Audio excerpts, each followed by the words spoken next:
From LinkedIn News, I'm Leah Smart, host of Everyday Better, an award-winning podcast dedicated to personal development. Join me every week for captivating stories and research to find more fulfillment in your work and personal life. Listen to Everyday Better on the LinkedIn Podcast Network, Apple Podcasts, or wherever you get your podcasts. From LinkedIn News, I'm Jessie Hempel, host of the Hello Monday podcast.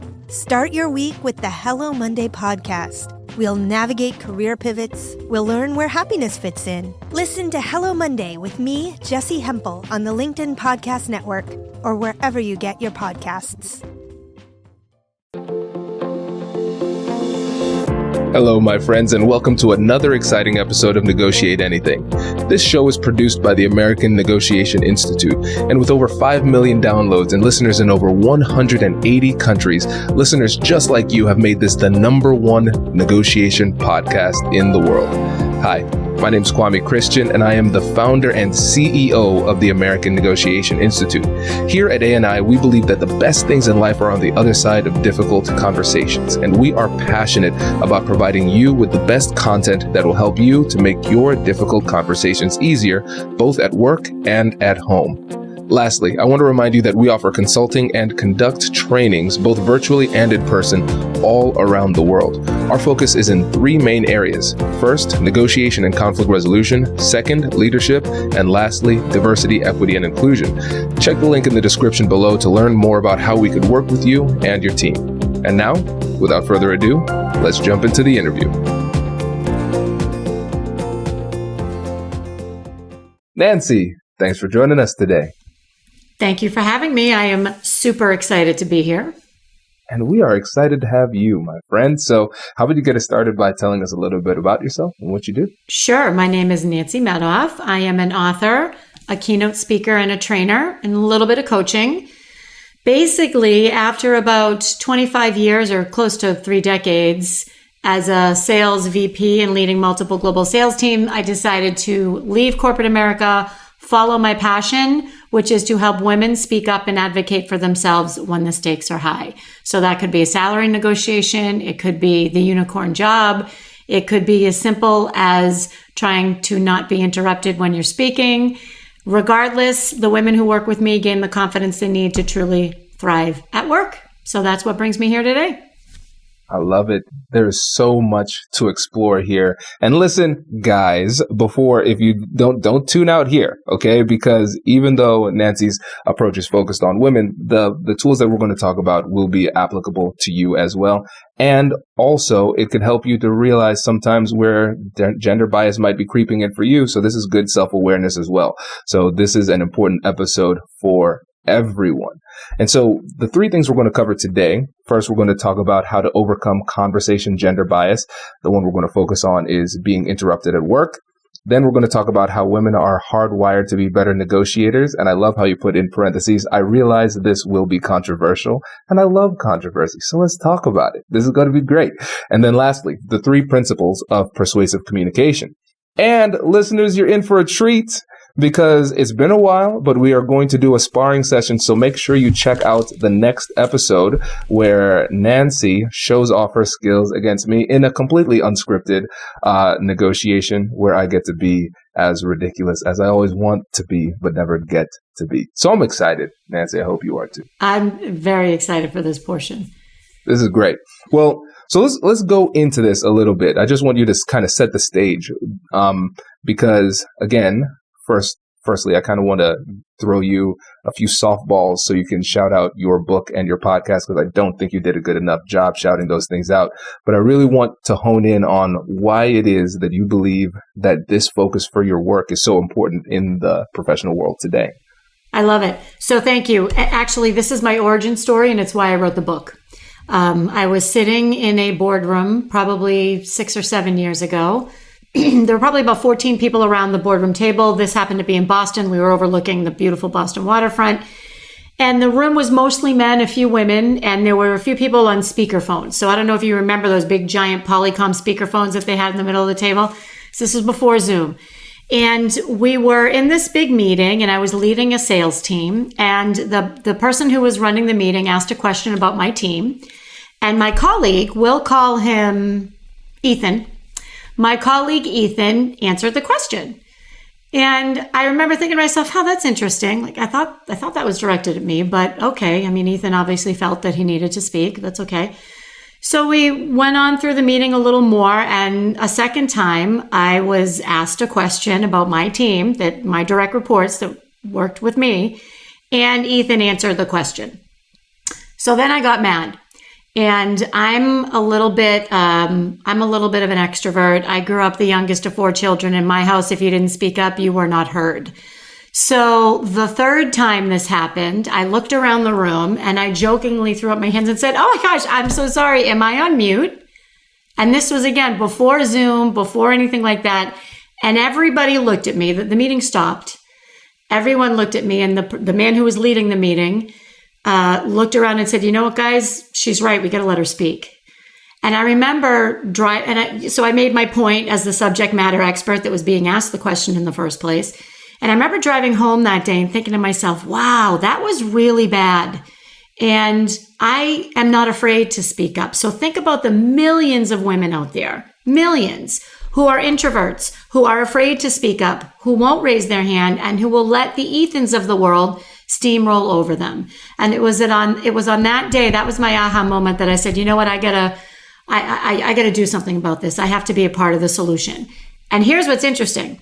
So I left my job a few months later. I started my company. I wrote the book. Remember I told you about the person that was leading the meeting and said, you know what, guys, we really need to let her speak.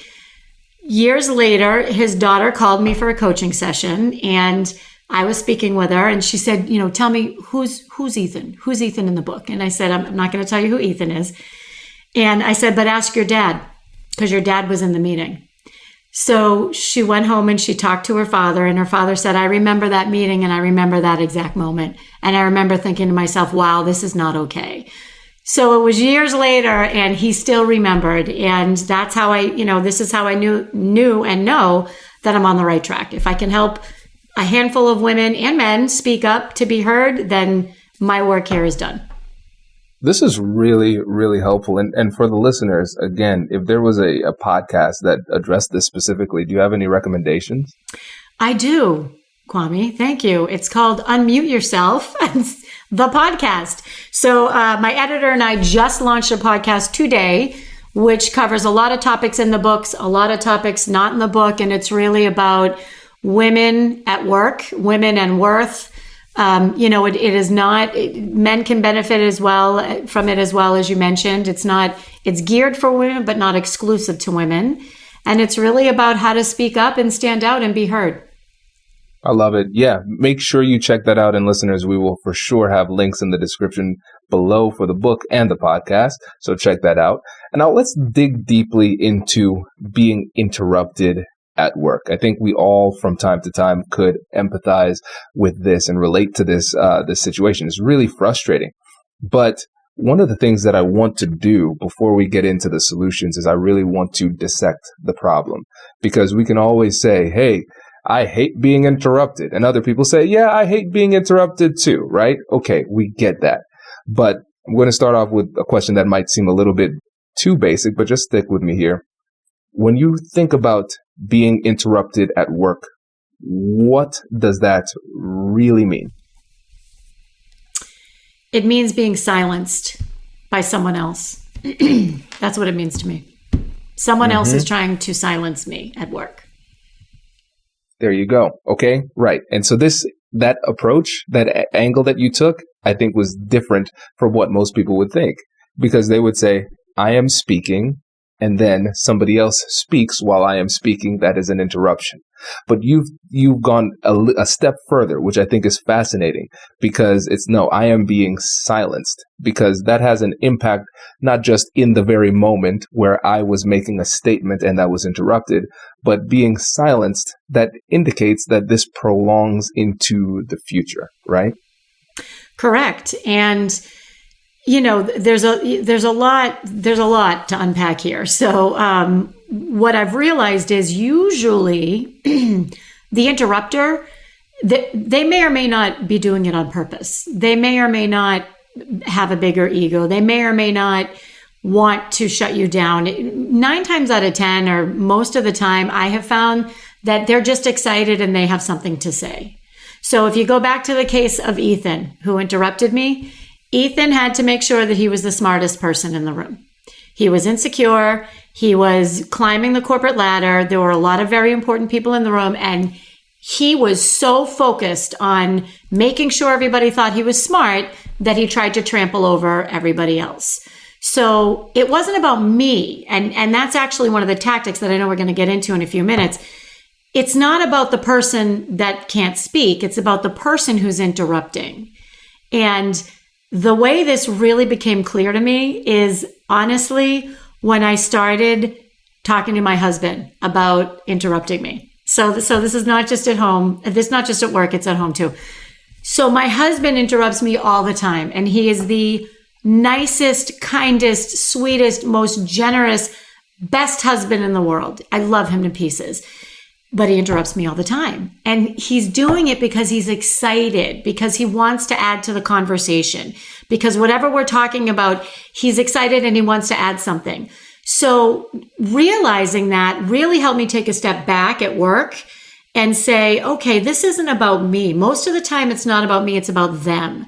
And the minute you can do that, you kind of take it down a few notches, and you can become less angry and less defensive and less adversarial and more gracious, if you will, about the situation, which for women is very helpful. Does your company invest in professional development training? If you believe that your team would benefit from a negotiation workshop, all you need to do is go to our website, fill out the workshop request form, and then we'll set up a time to chat. These workshops are completely customizable, and we've done them all around the country. Negotiation and conflict resolution skills are beneficial across all professions, but they're especially useful in procurement, purchasing, sales, sourcing, and contract management. Our calendar is filling up quickly, and we even have some workshops scheduled for next year. If you think you might want one, I'd suggest reaching out soon so you don't miss out. Check out the link in the description to learn more. And now, back to the show.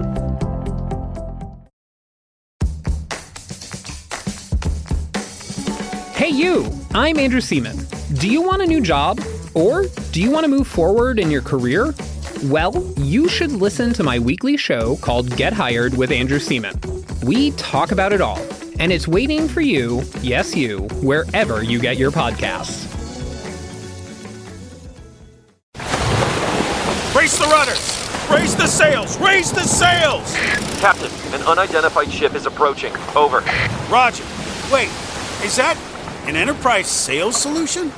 Reach sales professionals, not professional sailors. With LinkedIn ads, you can target the right people by industry, job title, and more. We'll even give you a $100 credit on your next campaign. Get started today at linkedin.com/marketer. Terms and conditions apply. Yeah, definitely. And it comes down to not taking it personally and giving people the benefit of the doubt. And I in my book that's coming out on difficult conversations about race, I talk about helpful fictions, so lies that we tell ourselves for our own benefit. And so in these difficult conversations, I always assume best intent. And sometimes I will actually go out of my way to make an excuse for somebody, right? And so like something that has no bearing in reality. So I remember mediating sometimes if somebody is just snapping at me like, hey, I'm trying to solve your problem. Why are you coming at me? So I assume, oh, maybe their dog died yesterday. It's not about me. They're just sad because of something else, right? And I think when you depersonalize the behavior, then even if it was an intentional tactic, you diffuse that. Because it's not just the behavior, but it's also the impact that the behavior has on you.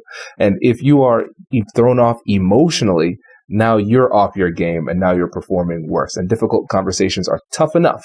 But if we add that emotional element of taking something personally, it makes it a lot worse. And that is a perfect segue to one of the tactics, which is for how to overcome it. You have to depersonalize it, because if you don't, the focus will become on you and not your message. And I have a great example of that, if you'll indulge me for a second. So I'm sure a lot of your listeners watch the presidential debates with now Vice President Kamala Harris and Mike Pence, then Vice President Mike Pence. And I don't know if anybody else noticed, but this is what I do. So of course I noticed. So the first time he interrupted her, She very graciously and very politely, with a big smile, she said, "Excuse me, I'm speaking." Very big smile, super polite. "Excuse me, I'm speaking." Like, of course you didn't mean to do that, right? And then he did it again. He did it again a few minutes later. And the second time he did it, she was a little more forceful, not overly strident, but a little more forceful. And she said, "Excuse me, I'm speaking." Still pleasant, but a little more forceful. And he did it again. So the third time he did it, she put her hand out and she said, "Excuse me, I'm speaking." And she shut him down, and he didn't do it again after that. So I'm not a political strategist. I guarantee you that they knew he was going to interrupt her, and that she was well coached and well trained and practiced how not to get upset about it. Because had she been upset the first time, all anybody would have been talking about was how rude she was, how strident she was a bully, whatever words you want to use, that would have been what the conversation was. And instead, she deftly kept the conversation on track, shut him down when she had to. Everybody kept going and no one was really talking about it. Perfect example. Yeah. And one of the things I like about that example is the simplicity of that. Because again, it was not some kind of elaborate oration on why this behavior was unacceptable. No, just say less, right? She knew exactly what to say and she delivered it confidently, and that was it. And I think especially when we're dealing with a situation where there could be some emotionality involved in it, the simpler our approach, the better. Totally agree. I mean, everybody was waiting for something to happen. And she didn't rise. He was baiting her. And she did not rise to the bait, which was, I was on my couch, cheering, because she just textbook response.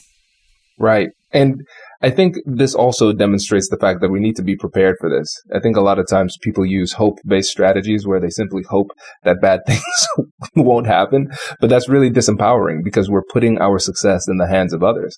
And so we have to, in our strategy beforehand, as we prepare, we have to think about what we do want to happen, but also what we will do when those things don't happen.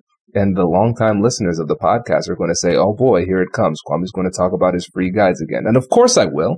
So make sure you download our free guides going to AmericanNegotiationInstitute.com/guide.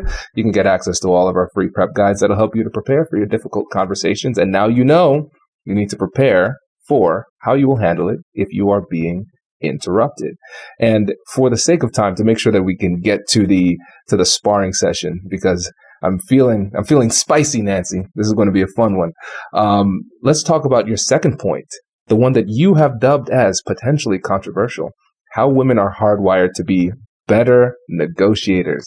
So tell us what we need to know. So, I do a lot of work with women in confidence and how women are raised differently than men, or they used to be. It's getting much better, right? All you need to do is look at women in sports, look at women in business.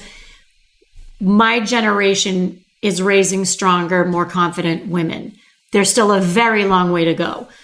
So I would argue that women have and are raised with a more collaborative mindset. So if you think about the traditional, how you raise little girls, it's to get along, to be a part of the group, to be inclusive. And I'm not saying that men aren't raised this way, but women, as they're growing up, a lot more emphasis is placed on bringing everybody else along in a collaborative mindset. So when you bring that, can't we all get along, and peacekeepers and peacemakers and the descriptions and the affect that is sometimes perceived as negative at work, if you can flip that and enter in a negotiation, a female is going to have that collaborative approach inherently. Whereas a male who might have been raised differently or might have, other ways that they approach the negotiation. I'll never forget, I was in a training session years ago when I was a very, very junior salesperson. The man that was training me said, he said something that he said, and then you go for the jugular. And I was like, what? Like, who even does that? That's ridiculous. So the females enter the negotiation with the collaborative mindset. And negotiating with the assumption that we're all going to get along. And that makes a difference, statistically proven to make a difference. Yeah, and this reminds me of the work by Linda Babcock and Sarah Lashver in their series on women in negotiation. Women Don't Ask. That was their their most popular book. But one of the things that they talked about was the studies that they found that when women are taught to negotiate and advocate for themselves because they've been socialized in the way that you described, they're more collaborative and can create more value. Whereas men typically, again, using the binary for simplification, and then also talking about just across the board typical cultural norms here, boys are encouraged to be a lot more competitive growing up. And so they can be competitive to their own detriment. So going for the jugular when instead of creating a foe, you could try to create a friend and be more collaborative in this approach. And so what I'm hearing too is with the book branded as, speak up and stand out, right? And unmuting yourself with the podcast, all those types of things. There seems to be a reluctance oftentimes for women to do that in the professional space. And so can we talk about where that reluctance comes from and then how we can reconcile the fact that once they do negotiate, they can be really, really effective? Yes. So the reluctance comes from a lack of confidence. And there are thousands of reasons why women typically lack the confidence, or rather let the confidence stand in their way. So if you look at something like imposter syndrome, which I don't like talking about because I don't believe it's a syndrome. It is a feeling. It is not a medical condition. Okay. You're not sick. You're having a feeling, and feelings aren't facts. And I say that a little tongue in cheek because I know thousands of women who daily say, well, I have imposter syndrome. But here's the thing, Kwame. The men have it anyway. And I will ask you, and I see you nodding your head. The men have the same feelings, but the difference is they do it anyway. That's the difference. So I don't remember what the question was because I went on a little bit of a so the women won't raise their hand and speak up. The men, they're just as nervous, afraid, imposter syndrome, not confident, but they do it anyway. They take the risk. And that is where I ask the women, how are you showing up? How are you showing up? Because it's one thing to say, I'm being spoken over and okay, so let's give you some tools to try to fix that. And let's role play and let's try and change that. But if you consistently tell me that you can't get your point across consistently, and I'm giving away our sparring portion a little bit, my question would be, well, how are you showing up? Are you taking the chances? Because the men are, and they're walking through the doors that we're not.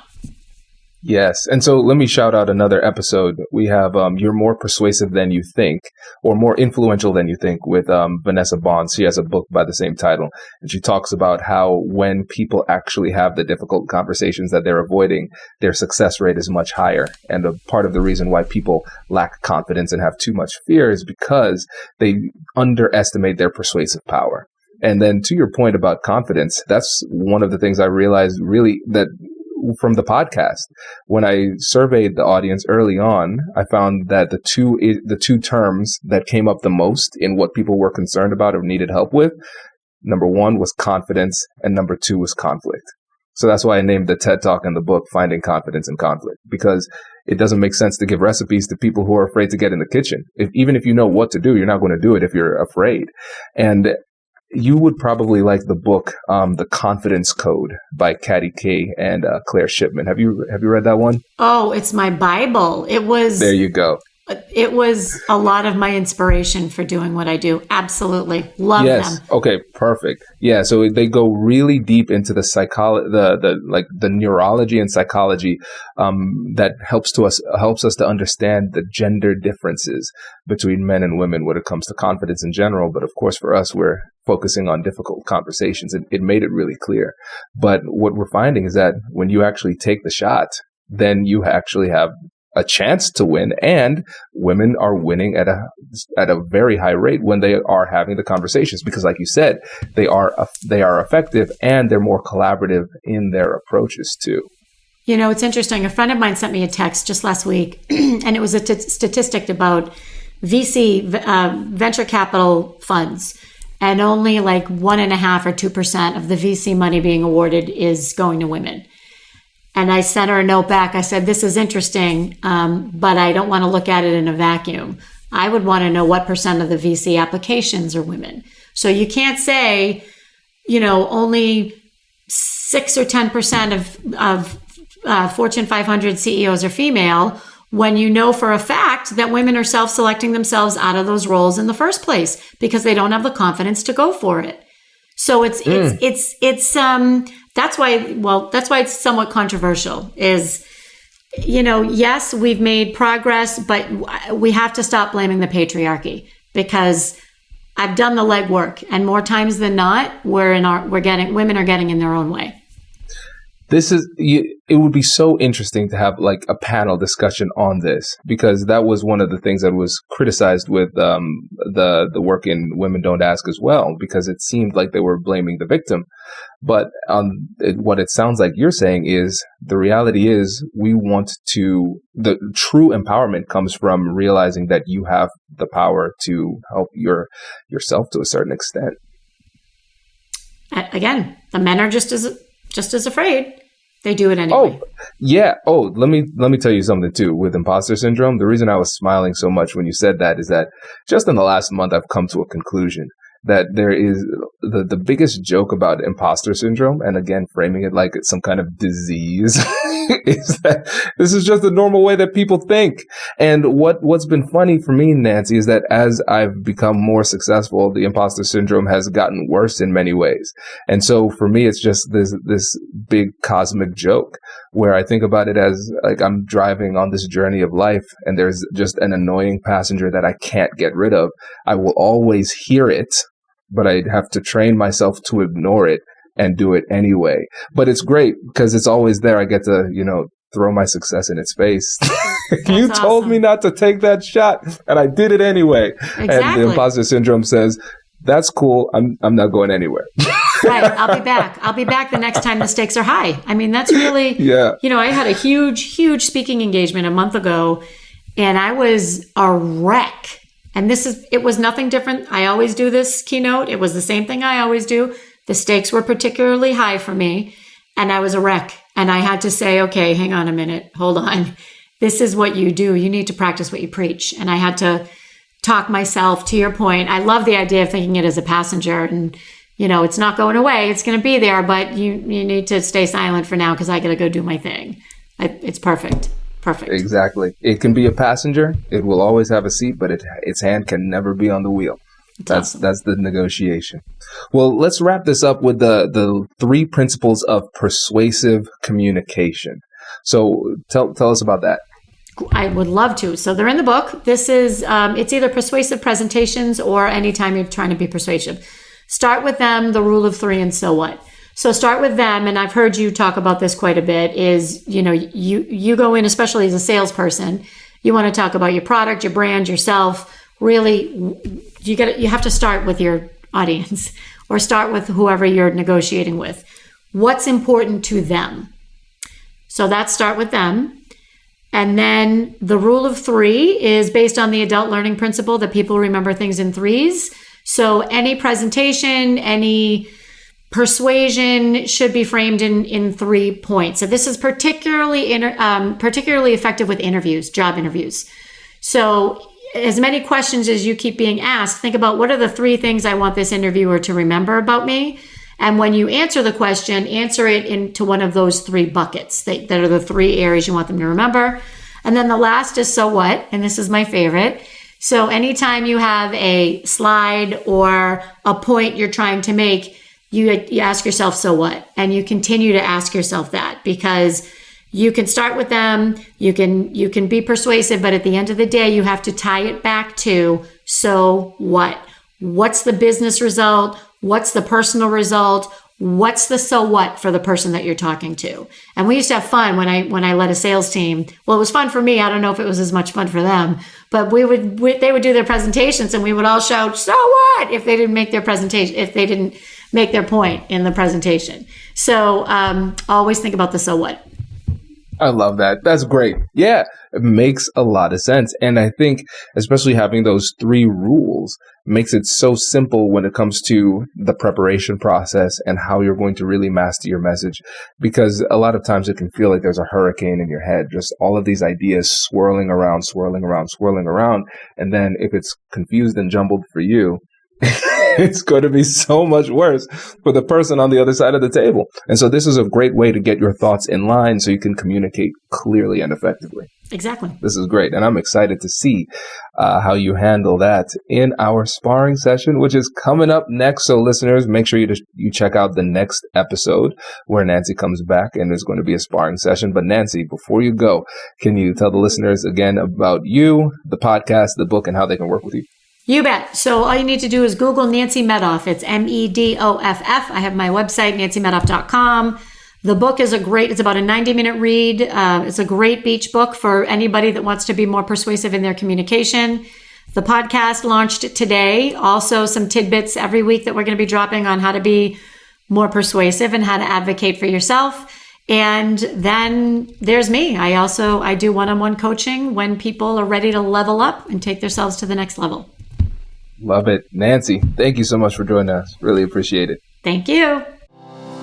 Congratulations! You've just joined an elite club. By listening to a full episode, you're now officially on the Negotiate Anything team. So welcome aboard. What most team members do is they subscribe to the podcast because that allows them to automatically get the latest episodes of the show. The best things in life lie on the other side of difficult conversations. Keep learning, keep practicing, and keep getting better. Your relationships will improve, your career will soar, and you'll have the confidence you need to get the most out of these crucial conversations. Again, thank you for joining the team. We're excited to have you, and I will see you in the next episode. I'll catch you later.